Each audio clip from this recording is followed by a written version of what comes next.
Musibe mutya bana Uganda balungi abatula bano ku NEKOZ TV mugamba mutya baganda bange era buli Joe original Benjali dobozi yowulirako and right about now nyingire ne mpoze yakabi ngembozi jenze nayo olunaku lwalero of course ye mbozi ey'omwana wa serebu waffe bamuyita Musuuza. Olunaku olwalero mazalibwa ga Musuuza Mirembe.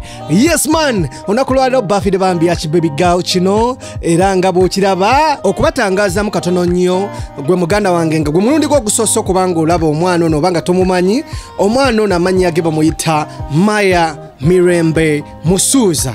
Mirembe Musuuza of course omwana ono yazalibwa omuyimbi gwe bayita Eddy Kenzo.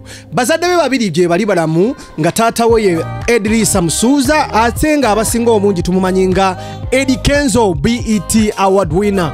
Omwana ono at the same time mama we bamuyita Nabatanzi Tracy and right about now olwalero birthday ya mwana ono okusinzira ku bantu abali close eri omwana ono bangi bavuddeyo nga bapostinga. Of course omu ku bantu abasoso postinga mukwano gwa Rema namakula bamuyita Evelyn Namulondo yavuddeyo ekire kikesezza olwalero napostinga nagamba happy birthday my daughter, may God protect you from evil eyes and guarantee your heart desires. Oyabadde Evelyn Namulondo posti bwetu bwefaanana era bwatu bwe yagikozese nga wishinga ka baby girl bambi ka Musuuza happy birthday.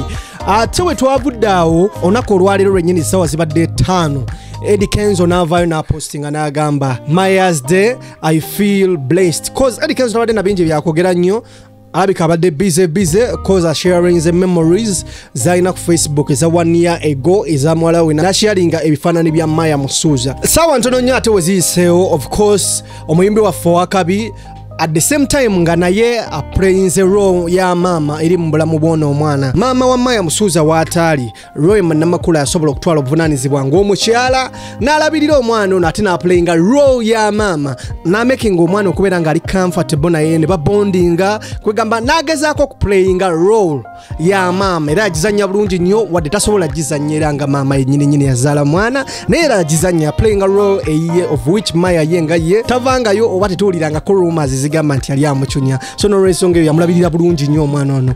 Mu mbeera eyo Rema yavuddeyo n'apostinga ebimu ku bifaananyi Maya byakozesa ku akaunti ye n'agamba happy birthday Princess Maya, may Allah protect you and guide you always. Natulabako wana emitima gya orange jinyirira bunyirizi kwegamba Rema naye nga ayagaliza omwana ono olunaku olulungi olwa birthday ye. Tetunnamanya oba Eddy Kenzo yategeseeyo kapate naye wetutegeerera naffe of course tugenda kwesula tugende kabaga kano tubenga tusobola okukatuusa ate ku balabi ba NEKOZ TV. N'olw'ensonga eyo olunaku lwalero mazaalibwa ga Musuuza ebitonotono byenyiza obba ku Maya for example mama we bamuyita Nabatanzi Tracy abasinga obungi temumumanyi omukyalo ono ali ku Instagram akozesa Tasmin Nabs lyerinnya lyakozesa mama wa Musuuza Mirembe.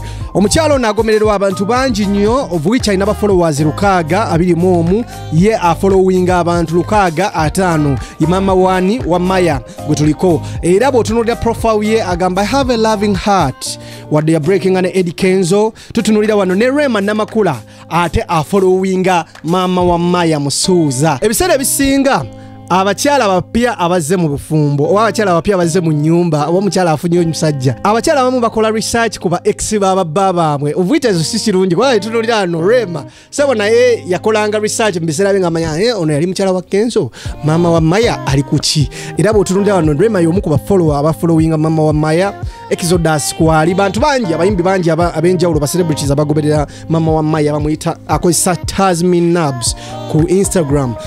Tuli ku lunaku lwa Maya tujja kulwandaganyo bw'ogenda mu Google no typinga mu Musuuza of course bajja kuleetera ebifaananyi by'enjawulo ne profile y'ono omwana bagikuleetera tennakula nnyo ne bakulaga wano parents kuliko Eddy Kenzo profiles Instagram kweri ne Facebook account.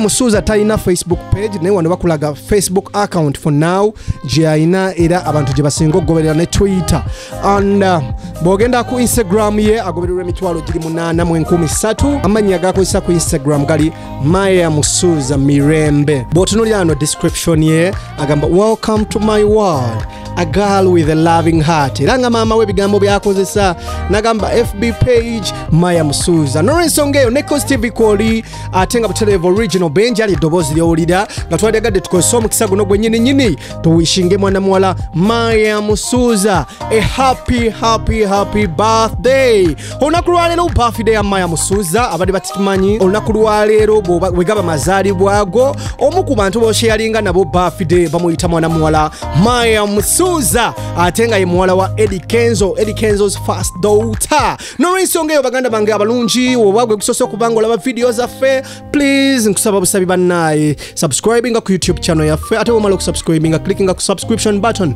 NEKOZ TV koli genda maaso ngolaba ku videos zaffe mpya zitaddeyo videos zaffe zenjawulo tovaawo keep it locked blaze up.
Kula sumulula byonna byansibo wedda sisitira nyiga abalungi mwenna mwekumire ku NEKOZ TV. You know what it is. Subscribe olabe ebisingawo ne original benja tobasuwa.